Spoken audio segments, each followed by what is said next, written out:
and gentlemen, degenerates of all ages, welcome back to yet another segment, Week 7 edition. We're doing tight ends this week. Yeah, we are.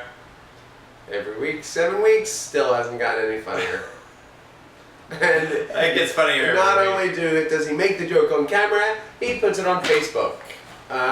So yeah. Yeah, check out all my tight end jokes at Bird Coverage on Facebook. At Bert_coverage on Twitter. Shameless plugs. Well, that's our show, so. Oh, tight ends. Sorry. Lost in the moment. Yeah, I'm gonna just lead off to try to save anybody who's still watching or started watching. My tight end pick of the week is Antonio Gates. He is the brain dead fantasy pick of the week. I didn't need to think about it. You shouldn't have to either. If you're watching this and you're like, oh yeah, Antonio Gates, I didn't think of that. Well, you don't need to be playing fantasy sports. Antonio Gates is at 90 yards. Each of his first 2 weeks back from suspension, he wasn't injured, just suspended for doing drugs that make him stronger and faster. And here he is on your fantasy team this week. Stronger and faster. Over-the-counter supplement. He had no idea it was banned. Yeah, who knew? I have nobody handling anything. He's only 34. He doesn't know any better. Whatever. He did the time. So he does have 2 touchdowns, albeit in the first game. Last game, he had over 90 yards. Rivers is leading the league in passing yards, so very safe bet to his Hall of Fame tight end. I don't think my counterpart can argue against that. There is a small chance that Keenan Allen could be out this week. He looks like he's going to play, but if he is out, obviously more targets for Antonio Gates. And he's playing Oakland, who, if you've been following in fantasy this year, is one of the worst, if not the worst, against the tight end. They had one good game against Owen Daniels, who I picked that week. Sorry, guys. Aside from that, Oakland has been awful against the tight end, and look for the Hall of Famer to put up good stats, especially for his price. $5,000 in DraftKings sounds like a lot for a tight end. I understand that, but you're talking about a number 1 or a 1B target in a high-flying San Diego offense that doesn't like to run anymore because the running back shit the bed, and 5,800 in FanDuel, so I think you do a lot worse than Antonio Gates this week. So many things wrong with that. Antonio Gates is great. I have no problem with the call. However, I'm going to go a tad more expensive. I had something to say. I don't remember what it was. But anyway, I'm going to move on to mine. Oh, that's it? So you're just like, no, next. We never had a no next. No, that's Antonio Gates is a definite Hall of Famer. I have no problem with the call. I just don't think that it's going to be a high-scoring game. I don't think it's a high-scoring offense, like you said. I think that this offense plays, as we've said before, plays from behind. That's why they put up the offensive numbers that they have thus far into the season. Not a high-scoring offense. I mean, they just went toe-to-toe with Green Bay. Yeah, well, but they were forced to. It's not like they set the pace. This offense is not a pace car by any stretch of imagination. They have to catch up, and they're very good at catching up. That is kind of what they've done for years now. You don't have to argue against my pick. You can just be like, oh, good pick, Curtis. Yeah, that's fine. I could, but I won't. Nah. So, Ladarius Green, no. No, I have no problem with the Antonio Gates pick. He's picked up right where he left off last season, just being an absolute beast. He played basketball in college. He did. I like power forwards who play football. So next, I'm going to go a tad more expensive and much more reliable and much more clean urine in Travis Kelce. So Travis Kelce, Kansas City Chiefs, playing the Pittsburgh Steelers in Arrowhead. So last week he went caught 5-7 for 88 yards. Led the team in targets for the first time this season. Ironically enough, last week was the first game of the season that they did not have Jamal Charles. Is the trend that is developing? Yes, I believe it is. The Shakendrick West experiment should be put to bed. Is on life support because that did not work out. Niles Davis is a very good backup, but that's exactly what he is, a very good backup. So he leads Kansas City in touchdown reception since the beginning of last season, which kind of was a stat that surprised me. I know Jamal Charles has a lot of injuries, but he has more touchdown catches than Jamal. Alex Smith can throw the ball about as far as I can throw a bowling ball, and that is tight end territory. So I think that with the Pittsburgh defense being pretty, they've gotten better as the season has gone on, but they're definitely not a good defense by any stretch of the imagination. They're definitely a beatable defense, and I think that coupled with the factors of no running game, Alex Smith not having an NFL caliber arm, and you have a Pro Bowl caliber tight end, it's another law of probability. What is most likely to happen? He led the team in targets, and I'm pretty sure that this is going to be a trend that we see through the end of the season if Kansas City has any hope of salvaging the rest of their games. What's my prices on Kelce again? 49 on DraftKings, $6,000 on FanDuel. Okay, so he's basically the same amount as Gates, and Tad higher. Right around. $200 more for Kelce. And for me, it's like, God, I'm not going to take Antonio Gates, who's just come out of the gate strong, no pun intended, against the worst team. I don't know. Kelce, I don't have anything against him, and if Joel's stats are right, which they usually aren't, it looks like they are targeting him more with Jamal Charles out, which makes total sense. However, we know that Andy Reid does like to run the ball. He does put a good amount of commitment in it, and I wouldn't give up on Shakendrick West yet, or the Niall Davis experiment, as they were called in his 1980s New Wave band.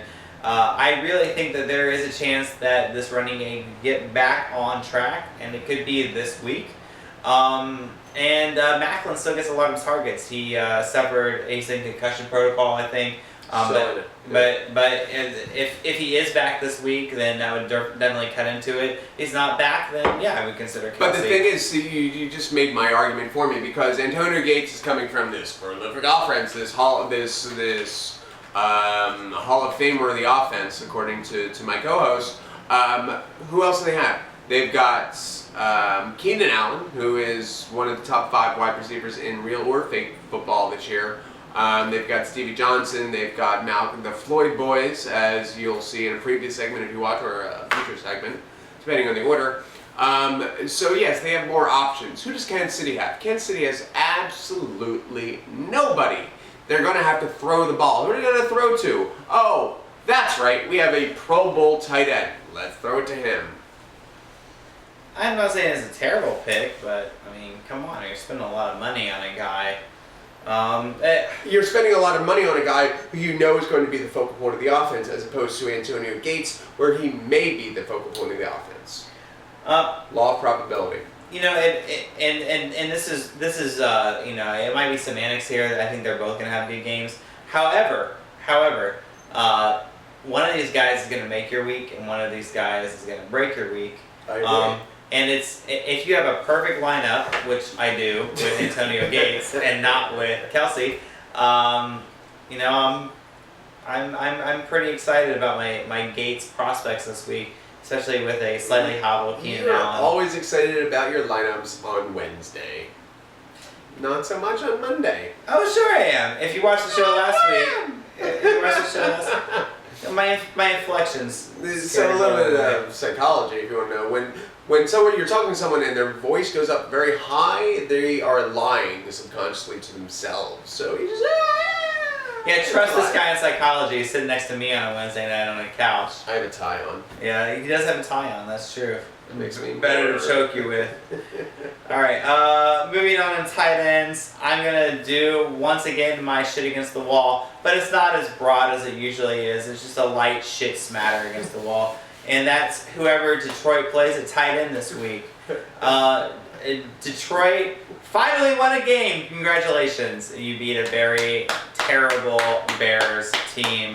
And you won it in part because you threw to your bottom rung tight end that nobody should ever play, according to Joel, Tim Wright, who was my pick last week.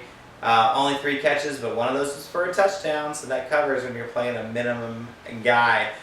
They might not have to use Tim Wright this week. They might have Eric Ebron back, who was a first-round pick for them. He was averaging 4 to 5 catches and 4 to 5 catches a week before his injury. It's a short year, but I see him coming back to that at least. He was getting almost a touchdown a game, just under. He had 3 touchdowns. I really see one of these guys performing well, both at decent prices. Right at $2,500 still, and $4,500 in FanDuel. So if Tim Wright is going to play and Ebron is out at the last minute, I would certainly play Tim Wright again. And then Ebron coming in only $3,000 in DraftKings and $5,100 in FanDuel. Both these guys are really cheap. So I'll say this: Ebron's in, I'm playing Ebron. Wright's in, I'm playing Wright for a very small price. They've both shown that they can be good plays in the weekly and daily leagues. Also, for the same price, you can have the homeless guy at the stoplight who cleans your windshield with a newspaper. But he's $2,500. I would rather. He's not wearing a uniform for the Lions this week. He might be next week. He is wearing a American uniform jersey, actually. I would rather have that guy than Tim Wright. Tim Wright, like I texted you when you text me how right you are with that call. No pun intended. Broken clock. Twice a week, you're right. Yeah, Tim Wright has proven success in this league. I said it before and I'll say it again. He did it last week. Success. Yeah, he gets touchdowns. That nobody wants. A guy that gets red zone targets in fantasy football leagues is well worth it, and you've got to look at him. And Tim Wright gets those. And in fact, he had another target, which was overthrown. He could have had 2 touchdowns last week. So don't give up on Tim Wright, and especially if Ebron's back, I would play Ebron. The Pettigrew factor is huge here. Pettigrew is actually their best blocking tight end, so that's why they have him in a lot. But if they don't have him, then it looks like they don't have anybody to block and they'll have to throw. So whoever the tight end is, I think is a good play. Don't overthink it this week. Don't try to find value in the tight end. Pay for the proven commodity. Pay for the higher end tight ends. I'm not saying pay for Gronk, but I'm saying pay for that second tier of the top 5 tight ends, as opposed to the garbage that the left side of the couch is throwing at you right now. Do you even have a middle tier tight end that you can give the people then? Yeah, absolutely. I have 2 or 3. Well, give him 1 at least. I will. I will give you Jordan Cameron. Ah. Jordan Cameron of Miami Dolphins. So, Miami Dolphins are playing host to the Houston Texans this week. So last week, Jordan Cameron led the team in targets against Tennessee. He's averaging almost 8 targets a game, and has been well documented. They have a new head coach in Dan Campbell. What was Dan Campbell's previous position in the NFL? He was the tight ends coach for the Miami Dolphins. Who knows Jordan Cameron's skill set better than his former coach? That would be his current head coach. And so I really think that we are developing another trend. I'm all about reading the trends this week. This Dan Campbell knows that a proper offense, the offense he wants to run, is going to run through the tight end. And so Houston has given up 12 touchdowns through the air this year, which leads to fantasy goodness when you're passing. He's that middle tier. 5,500 on FanDuel, 3,300 on DraftKings. Jordan Cameron is a proven commodity in the league. He just has gotten off to a bit of a rough start, but I think the new coaching regime change is really going to pay dividends, and you should cash in early. So it took the tight end segment to finally get, and the end of the tight end segment to finally get me to agree with one of Joel's picks, and this is one of them. If you're really not feeling my Detroit picks, like some people are, or not, Jordan Cameron's a good play. He's only slightly more than Ebron, 300 more, and he's been a guy, as Joel said, has proven himself in the league with a tight end coach thing. He had a touchdown last week.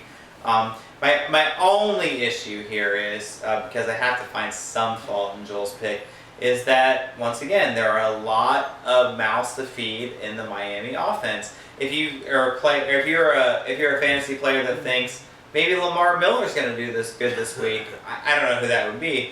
Then it might be hard to pick Jordan Cameron. Or if you think Jarvis Landry is going to get a few end rounds or more targets, they've got Devontae Parker and Kenny Stills and Greg Jennings. There's just a lot of people here that they like to get the But ball he's to.